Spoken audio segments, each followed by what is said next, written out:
देश में मदरसों की भूमिका, इस्लामिक एजुकेशन या कहें दीनी तालीम और कट्टरपंथ को लेकर एक बार फिर सियासी और धार्मिक बहस तेज है।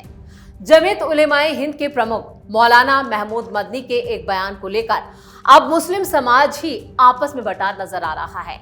मौलाना ही मौलानाओं की धज्जियां उड़ा रहे हैं।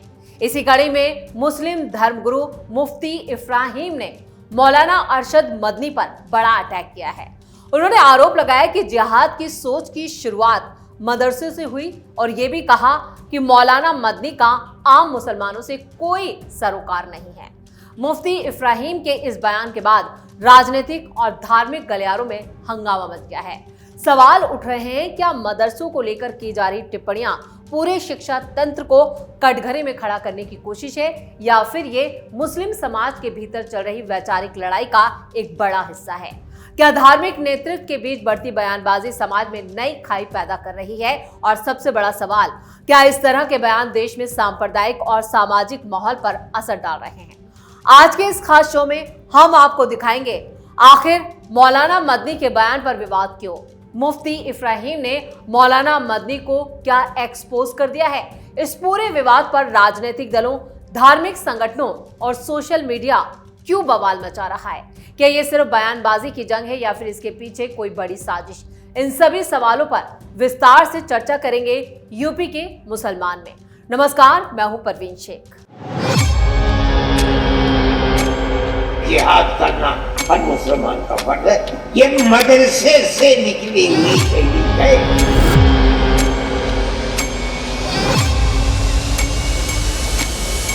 जमीयत उलेमाए हिंद के अध्यक्ष मौलाना अरशद मदनी, इस नाम से हर कोई वाकिफ है। ये नाम सुनते ही जहन में जिहाद का ख्याल जरूर आता है। अभी हाल ही में इन्होंने जिहाद को लेकर बयान दिया था। उसमें ना सिर्फ राजनीतिक बल्कि धार्मिक बहस को और तेज कर दिया। ये मौलाना जब भी बोलते हैं तो उस पर देश में विवाद जरूर होता है। ये यूपी के मुसलमानों पर अपना हक समझते हैं, उन्हें अपनी जागीर समझते हैं। इन्हें लगता है कि ये जैसा चाहेंगे मुसलमान वैसा ही करेगा। वैसे सालों से हो भी यही रहा है। यूपी सरकार के समानांतर ये अपनी सरकार चलाते आए हैं। योगी राज से पहले यूपी में इनकी काफी तूती बोला करते थे, लेकिन योगी बाबा ने इनका दिमाग ठिकाने लगा दिया और कई मुस्लिम संगठनों और मौलानाओं का इलाज भी कर दिया। लेकिन उसके बावजूद ये अपनी हरकतों और अपने विवादित बयानों से बाज नहीं आ रहे हैं। अब ये जो मदरसों से जिहाद की बात कर रहे हैं वो बिल्कुल सही भी है, क्योंकि इनके मदरसों में जिहाद का ही पाठ पढ़ाया जाता है, आतंक का पाठ पढ़ाया जाता है। इन मौलानाओं का पूरा प्रोफाइल ही बताता है कि मुसलमानों की बेहतरी के नाम पर भारत में सिर्फ अपनी दुकानें चला रहे हैं, जहां इनकी तिजोरी भर रही है और प्रॉपर्टी जो है वो दिन दुगनी रात चौगनी बढ़ रही है, या आम मुसलमानों को गरीबी के दंदल में धकेल कर खुद मौज काट रहे हैं। वैसे इनके मदरसों को लेकर कई बार चौंकाने वाली और हैरान करने वाली खबरें भी सामने आई। जब यूपी में मदरसों का सर्वे हो रहा था, उस वक्त दारुल उलूम देवबंद के मदरसों पर सनसनीखेज और बड़ा खुलासा हुआ था। इन खुलासों से हर कोई हैरान था। दरअसल उत्तर प्रदेश मदरसा शिक्षा बोर्ड के सहारनपुर जिले के प्रमुख इस्लामिक मदरसे दारुल उलूम देवबंद और दूसरे 305 मदरसों को मान्यता प्राप्त नहीं है, यानी कि ये रजिस्टर्ड नहीं है। जो मदरसे बोर्ड से मान्यता प्राप्त नहीं होते उन्हें सरकारी योजनाओं जैसे छात्रवृत्ति, मौलवियों के लिए वेतन का फायदा नहीं मिलता। जिला अल्पसंख्यक कल्याण अधिकारी भरत लालगोड़ ने 2022 में बताया, सहारनपुर के कुल 754 मदरसे रजिस्टर्ड, बंदी के 306 मदरसे रजिस्टर्ड नहीं। दारुल उलूम देवबंद मदरसा बोर्ड से मान्यता प्राप्त नहीं है, जो यूपी मदरसा बोर्ड के पैरेलल अपना बोर्ड चला रहा है, यानी ये मदरसे इलीगल हैं। इस खुलासे से ही साफ है कि मौलाना मदनी मदरसों के नाम पर बड़ी हेराफेरी और गड़बड़ियां कर रहे हैं। गौर ने कहा कि सरकार ने 12 पॉइंट तय किए थे, जिनके आधार पर मदरसों का सर्वे किया गया। दारुल उलूम के कुलपति देवबंद मुफ्ती अबुल कासिम नोमानी ने एक बयान में कहा कि संस्था ने कभी किसी भी सरकार से किसी तरह की सहायता नहीं ली, यानी आर्थिक सहायता। उन्होंने कहा कि मदरसा बोर्ड के साथ वो रजिस्टर्ड भी नहीं है, लेकिन ये भारतीय संविधान के मुताबिक एजुकेशन देने का काम करते हैं। चलिए, नुमानी साहब ने बिल्कुल ठीक कहा। नुमानी ने कहा कि दारुल उलूम की शूरा सोसाइटी यानी कि सोसाइटी अधिनियम के तहत रजिस्टर्ड है और मदरसा संविधान के तहत धार्मिक स्वतंत्रता के अधिकार के मुताबिक काम करता है। उन्होंने कहा कि दारुल उलूम देवबंद 150 से ज्यादा सालों से इस्लामिक एजुकेशन देने का काम कर रहा है और देश की सेवा भी कर रहा है, लेकिन उसने कभी भी किसी सरकार से किसी भी तरह की आर्थिक मदद या जो भी सहायता है वो नहीं ली, अनुदान नहीं लिया। अब इससे ही कई सवाल खड़े होते हैं। तो सवाल तो यही बनता है कि जब आपके पास पैसा नहीं है तो आप इतना बड़ा मदरसा, इतने संस्थान, इतने मदरसे कैसे चला रहे हैं? कहाँ से पैसा आ रहा है भाई? आपको बताना होगा ये पैसा किसका है और किस काम के लिए इस्तेमाल हो रहा है। क्या ये जो बाहरों विदेशों से पैसा आ रहा है, जो फंडिंग हो रही है, उसकी पूरी रिपोर्ट है आपके पास, वो आंकड़े हैं, वो भी कभी आपने सार्वजनिक नहीं किए। इसलिए इन मदरसों को लेकर बार बार सरकार सवाल उठा रही है। सर्वे के बावजूद आप यकीन मानिए कि हजारों मदरसे ऐसे हैं जो रजिस्टर्ड नहीं है, लेकिन मदनी साहब कहते हैं कि हम काम बेहतरी के लिए कर रहे हैं, मुसलमानों की बेहतरी के लिए। फिर उसमें इतनी ट्रांसपेरेंसी क्यों नहीं? ये रजिस्टर्ड क्यों नहीं कराए जा रहे? ये बड़ा सवाल जरूर उठता है। 30 सितंबर 1866 में बना देवबंद मदरसा 31 अक्टूबर 2022 को देवबंद में राष्ट्रीय सम्मेलन में इस्लामिक मदरसे ने तीनों फैसले सर्वसम्मति से लिए। सम्मेलन में मदरसे से जुड़े 6000 से ज्यादा मदरसों के मालिकों ने हिस्सा लिया।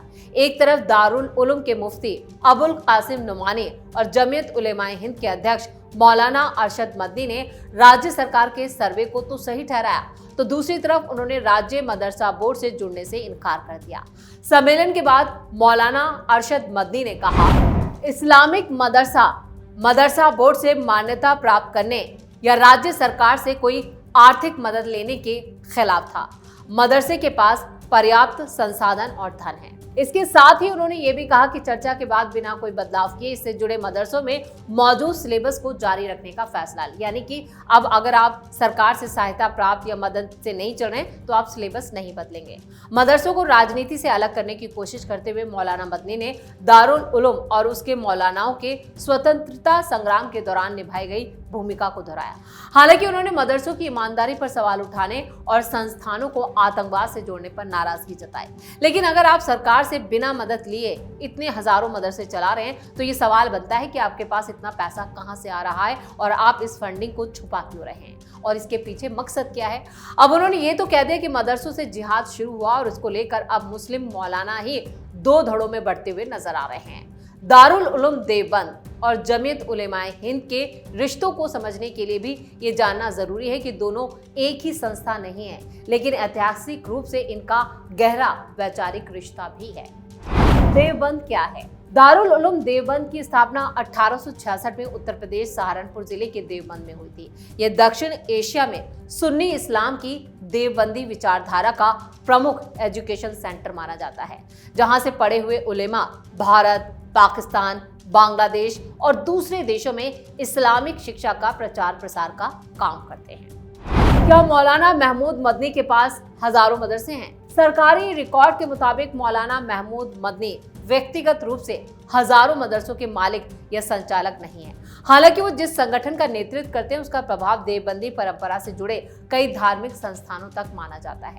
2022 में दारुल उलूम देवबंद के अधिकारियों ने ही कहा था कि देश भर में करीब 4000 से ज्यादा मदरसे उनके शैक्षणिक और वैचारिक नेटवर्क से जुड़े हैं। यह संख्या सरकारी मान्यता प्राप्त मदरसों की संख्या नहीं है, बल्कि दारुल उलूम से जुड़े नेटवर्क का आकार बताती है। तो आप अंदाजा लगाइए इन हजारों मदरसों में इतने मदरसे जो इल्लीगल हैं। जमीयत उलेमाए हिंद और देवबंद का रिश्ता। जमीयत उलेमाए हिंद की स्थापना 1919 में देवबंदी विचारधारा से जुड़े उलेमा ने की थी, इसलिए दोनों के बीच वैचारिक और ऐतिहासिक रिश्ता है। लेकिन प्रशासनिक रूप से ये अलग अलग सेंटर्स हैं। अरशद मदनी इस्लामिक स्कॉलर और पूर्व जमीयत प्रमुख मौलाना हुसैन अहमद मदनी के बेटे हैं। महमूद मदनी अरशद मदनी के बड़े भाई और पूर्व जमीयत अध्यक्ष मौलाना असद मदनी के बेटे हैं, यानी असद मदनी और अरशद मदनी सगे भाई थे। इस तरह रिश्ते के हिसाब से अरशद मदनी महमूद मदनी के चाचा हैं, जबकि महमूद मदनी उनके भतीजे हैं। अब ये चाचा भतीजे की जोड़ी यूपी के मुसलमानों को इस्लाम के नाम पर खूब ठग रही है और गुमराह करके भड़का रही है। ये आरोप इन पर अक्सर लगते रहे। कई मामले सामने आए जब ये खूब ज्यादा सुर्खियों में रहे।